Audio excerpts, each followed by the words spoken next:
Hello YouTube, hello guys, welcome to another exciting day. Welcome to my channel, welcome to YJ Digital World. I remain your host, Alu Joseph. So guys, on today's tutorial video, I'll be walking you through on how to create a promotional flyer designed for a food brand using Photoshop. Please, if this sounds like what you're actually interested in and you're new to the channel, do well to smash the subscribe button. If you have not done that, do well to smash the subscribe button and turn on the post notification bell to get notification whenever I upload new content on my channel. And if you're a returning subscriber, thank you guys for always watching. So guys, let's dive into it. Okay, so create a new document or a new file over here, and the new document panel comes up. We'll be making use of the Instagram portrait frame size of 1080 by 1350. Please take note, the unit is set on pixels to be precise, and the resolution for this will be set on 300. The color mode remains on RGB. This content will be used on social media platforms and other web platforms to be precise. So I'll slide over here to the preset details and give the project a name. So I'll call this promotion. After I'm done with that, I'll click on the print button. So over here guys, we'll have the Canva workspace on which we'll be working on. So guys, the first thing I would like to do here is to drag in the exercise files for the tutorial purpose. So if you need it, you can check the video description. Check this video description and find the link to the exercise file. So over here guys, I have each and every one of the resources I'll be using for this tutorial purpose. So the first thing I would like to do in this project is to actually create solid fill background. Okay, so I'll slide over here on the adjustments and click on the solid colors to be precise. Then I would like to set my colors to this particular hex code 358 Okay, that is hex code for the solid fill. Click on the OK button. The next thing I would like to do on this project is to slide over to view and enable the guides to be precise. Okay, and I'll use this in setting up my guides. Here are the parameters I use in actually setting up my guides. Okay, then I'll click on the OK button. The guides enable me to structure my design elements properly on my design Canva. Okay, so after I'm done with that, I would like to start with the first thing, but before proceeding, I would like to lock the guides to be precise. So I'll slide over here, guides, and lock the guides. So start with the burger image to be precise. I'll enable this. Okay, alright, click and convert it to a smart object. By converting an image to a smart object, it enables you to maintain the actual resolution of the image whenever you scale it down or scale it up without actually losing quality. That is in terms of converting an image to a smart object. One of the benefits of converting a layer to a smart object is it also enables you to make subsequent adjustments to that particular layer at any point in time in your project. Okay, so I've converted this to a smart object. I'll hit the Ctrl T to transform this out properly and place it like this in my Canva. Okay, so after I'm done, I click on the check button. Okay, so the next thing I would like to do is to add depth to this image. Okay, this is not looking nice. So I'll come to the filter and enable the camera raw filter. So over here we have the camera raw filter. The first thing I'll start with are the basics to be precise. So on the basics, I would like to work on the exposure, okay, by reducing the exposure a little bit. Okay, that is for this. So the next thing I would like to boost up the contrast as well for this image. Likewise, the highlight, I would like to boost it up as well. Shadows as well will be boosted up. White will be boosted up as well. The black will be reduced a little bit.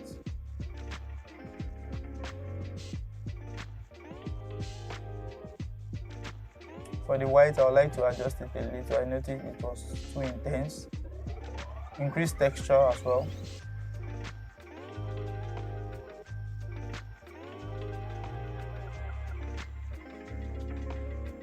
Boost up clarity.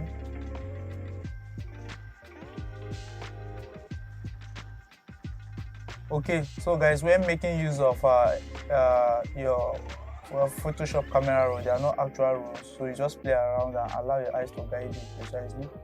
So I'll scale up this sharpening So you also make a little adjustments to the noise reduction as well. Okay, so this is more of an eyeballing situation. You allow your eyes to actually guide you so that you know when you're overdoing the adjustment. So after you're done with that, you can come over here to the calibrations and boost up the red a little bit. Okay, that is the saturation of the red and a little bit of the green. Okay, and you click on the OK button. Okay, so this is before and this is after. You can now see how this is looking on the project. So the next thing I would like to do is to also make some little adjustments on this burger image. So I'll come over here in the adjustment and enable the curves adjustments. Click on the clip mark so that the effect will be only on this precisely on the burger. So I would like to add a feel of depth to it. So I'll reduce the highlight like this. Okay, that is for that, and make my adjustments this way. Okay, adding more depth to the highlighted region. Okay, so after I'm done, add another adjustment layer, which is a selective color, and click on the clip marks. Okay, I'm working on the white, that is the color over here. So I'll boost up this to about 100. Okay, you notice this is before and this is after. I'm trying to reduce the highlights, that is the level of white on this. Okay, you can see how it's looking now. So I'll come over here and make a little adjustment to this by scaling this to about 2. That is for the neutrals. So after I'm done with that, I'll come to the adjustments and add a curve adjustment to this, to be precise, and add a curve adjustment of something of about this, like this. So after I'm done, click on the clip marks. So you drag this over here, please make sure it's over here. Click on the clip marks, hit Ctrl+I to invert your marks. Okay, pick your brush, scale down the size of your brush, then control the strength of your brush by scaling down the flows to be precise. So you scale down the flows to control the strength of your brush. So I'll come over here, for example, and brush out. Make sure the foreground is set on white to be precise. The white enables you to apply the black adjustment layer on a particular region. This max layer should be selected and this should be set on white. So you come over here and apply this on this region like this. Okay, so guys, this is the before and this is the after. You can see the effect. Okay, you can still scale down the opacity of this a little bit. Okay, that's for that, guys. So select this layer, hold shift, select this last layer, hit Ctrl+G and call this burger. That's for that. Okay, so after we're done with this, I'd like to add a feel of color to this background. But before doing that, I'd like to create a rectangle to be precise. We are placing some other set of information at this end. So over here, I would like to give this fill white. Okay, the stroke is turned off. Okay, so after I'm done, I would like to adjust the position on the canvas as well. Come over here, select the group layer of the burger, hit Ctrl+T. You can scale it down as well. Okay, I would like to still adjust this rectangle a little bit like this. I think this is okay like this. Okay, that is for this. So the next thing I would like to do is to create a new layer over here. Here I have the solid fill. Add a new layer over here. Pick your brush tool to be precise. Scale up your flows back to 100. Right click and make sure you're working with the soft round brush. Okay, and set your foreground color to this. Okay, here's the hex code for the color I'll be using for the brushing effect. So I'll scale up the size of my brush using the open and close bracket key beside the P button on my keyboard. So I'll come over here and apply a fill over here, come over here and apply one over here, and I'll come over here and apply another over here. So the next thing I would like to do is to come to the filter, blur all the way to the Gaussian blur, and I will set, I think this video should be okay like this. I think this is okay like this. So I hit Ctrl+T to transform and scale it out. Okay, you can see how this is actually looking like on the project. So after we are done with this, you can come over here, select this layer and select this other background layer, hit Ctrl G. I'm trying to organize my layers so that it will look neat and properly organized. So I'll call this BG, which stands for the background. I feel like I can still add more depth to this background by applying a curve adjustment and adding more shadow to the project like this, and adding more highlight like this. Okay, so that's for that. So after we're done with this, let me turn off the guides, and this is how the project is actually looking like. Okay, so after we're done with this, I would like to start placing other elements in this design Canva. So I'll come over here and pick the move tool. Okay, I'll enable the logo, the brand logo, hit Ctrl T, drag and position it around somewhere like this on the Canva, hit enter to check. Okay, so after you're done with that, the next thing I would like to do is to place in I think the Apple Store icons. So I'll select both layers, hit Ctrl T, scale them down properly and place them around somewhere like this.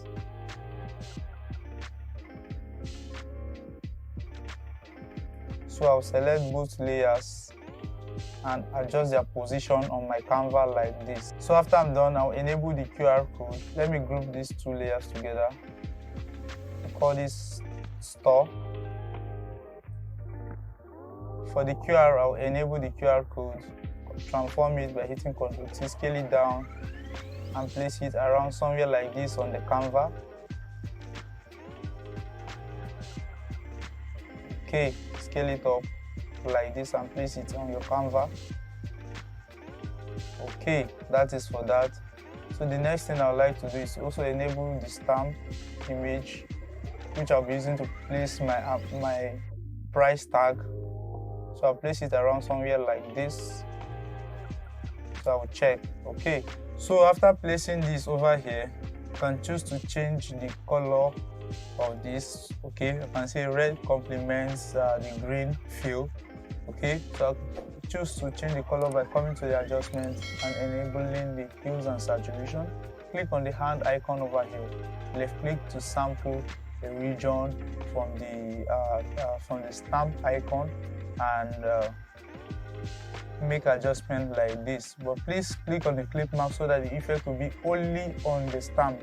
Okay, please take note of that. So this is more of an eyeballing situation as well. The saturation can be boosted up as well. I think this is okay like this as well. Okay, so I can choose to hide my guide. This is how the project is looking like so far. So I'll come over here, still make little adjustment to this rectangle, adjust its position like this. So the next thing I would like to do is to start placing in my information, my text information. So you come over here, left click and paste in the name of the brand. Okay, I'm making use of the Montserrat font and this is set on bold. Come on the character panel over here. In case you don't have your character panel over here, you can enable it from the windows over here as well. So I'll come over here and adjust the leadings. That is the space between text on the horizontal, on the vertical rather. So I'll hit Ctrl T to transform and scale it out like this. So I'll place it over here, make sure it is actually aligned properly on the Canva. So I'll transform it out properly like this. Okay, so I'll come over here, adjust my leadings a little bit. Okay, that is for that, guys. So the next thing I'd like to place in the rider. So I'll left click and place in the rider of the brand over here. Okay, for this I would like to change this to, let me say, medium to be precise. Adjust the tracking a little bit to add more space in between the text on the horizontal. Likewise this as well. Okay, I think this is okay. So I'll select this text, place it around here like this. Okay, that's for that, guys. So after we're done with this, so I'll come over here, left click and paste in this particular field of text, change this to semi-bold to be precise. We're still maintaining the Montserrat, so I'll change the fill to the same saturation as this. Okay, then I'll place the information around here like this. So I'll come over here and place this text over here and select same field from over this region and click on the OK button. Hit Ctrl T, transform this out like this and place your text around here. Okay, so the next thing I'd like to do is to adjust the spacing between the text a little bit. So I'll set this to about, let me say, about minus 75 is okay for this. So I'll adjust their position on the canvas as well. So I would like to create contrast between my information as well. So I'll come over here, select this and change this from semi-bold, set this to let me see, regular, while I'll set this to semi-bold to be precise. Okay, so I'll click on the check button, pick the move tool and adjust its position on the canvas. So I'll hit Ctrl H to hide the guides. Okay, I think this is actually looking nice. For this information, I would like to still scale this information down by hitting Ctrl T, scale it down like this. That's for that, guys. Ctrl H. Okay, this is how the project is looking for now. So the next thing I would like to do here is to place in the price value, okay, of the sandwich to be precise, which is $5 to be precise. So I've placed the information over here. Check and make sure this is positioned properly on your layer panel. Okay, for this I'll change the fill color to white. Okay, so after you're done transforming the size to something of about like this, I'll set this to bold to be precise. Okay, for this I'll select this text, come over here to my character panel and set this to subscript. Okay, after selecting the $sign, hit Ctrl T, scale this down and place it at the middle of this. Okay, you can still scale it down properly, so like this. Okay, after you're done, you can select the layer of this and that of the stamp together and hit Ctrl G. Okay, and call this price. Okay, I'm trying to organize my layer at the moment. Okay, this is the logo, this is the QR code, and this is the background. Okay, so I would like to add more depth to the background by hitting Ctrl Shift N over here where I have this. Call this noise and set this to about soft light, enable the 50% gray and click on the OK button. Right click and convert this to a smart object. Slide over to view, rather to filter noise and add noise to be precise. So I'll add this to about 3.44. Set this on uniform and enable the monochromatic. Okay, I don't need the noise effect to be heavy on the project. Okay, so I think after I'm done with that, I'd like to still make little adjustments to this by boosting up this a little bit and scaling down this a little bit like this. Okay, that's for that. So I hit Ctrl H to hide the guides, and this is how the project is actually looking like. Okay, so guys, if you look at this project, you notice we created room for proximity and contrast by using different shades of color and positioning elements and information that has relationship side by side each other. Okay, likewise the name of the brand and its motto are sitting side by side. That is one of the ways you can create proximity in your design. And one of the ways you can create proximity, you can see it over here, placing them together. They are side by side each other. Okay, likewise the price shouldn't be side by side as this. It should be side by side with the actual commodity or the actual product. So I can still scale this down and place it very close as like this as well. I think this is actually okay. The logo is standing on its own as well over here at this end. Okay, So ladies and gentlemen, I think this project, we have done justice to this. So we can still come to where we have the burger image, make little adjustments. I notice it's as if I added too much shadow to this. I think it's at this region to be precise. So I can adjust this by enabling this and take this a little bit up like this. Adjust the shadows a little bit as well. Okay, that is for that guy. So ladies and gentlemen, we have come to the end of today's tutorial video. If you do enjoy this content, do well to give this video a like. Do well to smash the like button. Okay, if you are new to the channel and you enjoy what you watch and you like to see more, do well to smash the subscribe button if you have not done that. Smash the subscribe button and turn on the post notification bell to get notification whenever I upload new content on my channel. And if you're a returning subscriber, thank you for always watching. Please, if you have any question, any comment, you can leave the questions and comments in the comment section. Please do well to leave a comment in the comment section. Thank you guys for watching.